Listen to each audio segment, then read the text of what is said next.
Hello friends, स्वागत है आपका आपके अपने लीगल चैनल सोच पर प्रहार में।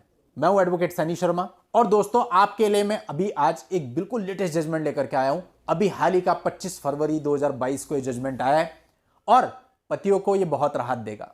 क्योंकि दोस्तों देखिए, होता क्या है कि अगर हम क्रियोलिटी की बात करें तो पति अधिकतर, जो मैंने देखा, मेरा अनुभव रहा है, मेंटल क्रियोलिटी से होकर के गुजरता है।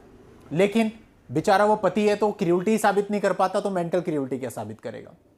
और वैसे भी कोई भी एविडेंस मेंटल क्रियोलिटी को साबित करने के लिए पर्याप्त नहीं होता है। अब कोई आपको परेशान कर रहा है, टॉर्चर कर रहा है, बार बार फोन कर रहा है या फिर धमकियां दे रहा है, तो कैसे आप इन सारी चीजों को साबित करेंगे? क्योंकि तो वर्बली और इससे जो मेंटल टॉर्चर हो रहा है उसका कोई रिपोर्ट, कोई मेडिकल आपके पास नहीं है। तो ऐसा ही एक मामला था जहां पर मेंटल टॉर्चर को भी टॉर्चर माना गया, पति को राहत दी गई। बहुत ही इंपॉर्टेंट ये फैसला आया है दोस्तों, और आप में से मैं ये मानता हूं अधिकतर लोगों के साथ यही प्रॉब्लम है मेंटल टॉर्चर की। यानी शादी हुई उसके बाद इतना मेंटल टॉर्चर मिल रहा है कि डिप्रेशन में बंदा चला रहा है लेकिन उसको रेमेडी नहीं मिलती। तो यहां पर इस प्रकार के जजमेंट का रेफरेंस आप यूज कर सकते हो अपने मामले में। बस मामले की परिस्थितियां सेम होनी चाहिए। तो इसके लिए मैं आपको इस पूरे मामले की सारी परिस्थितियां बता देता हूं और फाइनली कोर्ट ने क्या इस पर निर्णय लिया ये मैं आपको बताता हूं। तो दोस्तों सब्सक्राइब कर लें, नोटिफिकेशन बेल पर जरूर क्लिक कर लें। अब इस मामले में दोनों पक्षकारों की शादी हुई।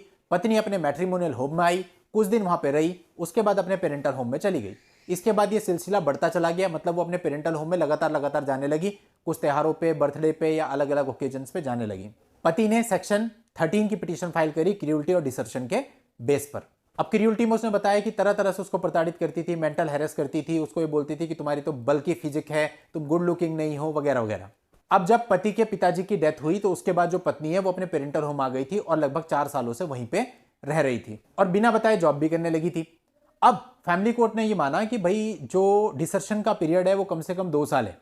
2 साल के बाद ही आप डिसर्शन के ग्राउंड पे जा सकते हो, लेकिन ये पिटीशन आपने केवल 4 महीने के बाद ही डाली है, तो ये डिसर्शन के बेस पर मेंटेनेबल नहीं है। अब दोस्तों यहाँ पे पति की तरफ से भी कहीं ना कहीं गलती थी कि भाई जब आप देख रहे हो कि 4 ही महीने हुए तो फिर आप डिसर्शन को ग्राउंड क्यों बना रहे हो, तो ग्राउंड बन ही नहीं रहा है। तो ये कहीं ना कहीं मिस्टेक्स हमारे हैंड पे भी होती हैं जिसकी वजह से दिक्कत आती है और ये बहुत ही सिली मिस्टेक। इतना तो आप देखेंगे ना कि कितना पीरियड हो गया, पीरियड आपका डिसर्शन का पूरा हुआ या नहीं हुआ, तभी तो डालेंगे पिटीशन को। तो कुल मिला के बात ये हुई कि डिसर्शन का ग्राउंड तो वैसे खारिज हो गया, मेंटल क्रियोलिटी को कोर्ट ने माना नहीं और उसकी पिटीशन होगी खारिज। अब इस निर्णय के खिलाफ जो पति था वो आया छत्तीसगढ़ हाईकोर्ट में। अब दोस्तों हाईकोर्ट ने भी पूरे मामले को देखा, सारी परिस्थितियों को देखा और साथ ही हाईकोर्ट ने माना कि भाई जो ये एक्ट है 1955, इसके अंतर्गत मेंटल क्रियोलिटी को तो कहीं डिफाइन ही नहीं किया गया है, लेकिन एक स्पाउस का दूसरे के प्रति जो कंडक्ट है, जो बिहेवियर है, उससे मेंटल क्रियोलिटी का अंदाजा लगाया जा सकता है।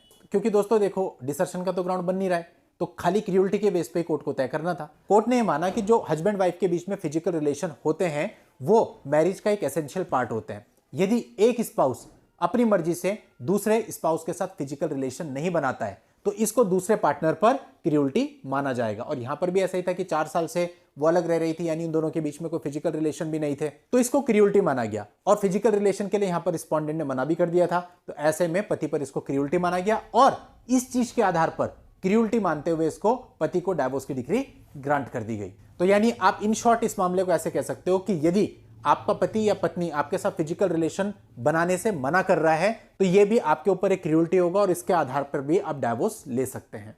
दोस्तों आपकी हेल्प के लिए जजमेंट का लिंक आपको इस वीडियो के नीचे डिस्क्रिप्शन में मिल जाएगा, वहां जाकर के आप पूरे मामले को जान सकते हैं, समझ सकते हैं, डाउनलोड कर सकते हैं जजमेंट की कॉपी। और नेक्स्ट वीडियो में नई लीगल जानकारी के साथ मैं आपसे फिर मिलता हूं, तब तक के लिए good bye and thank you for watching. Take care.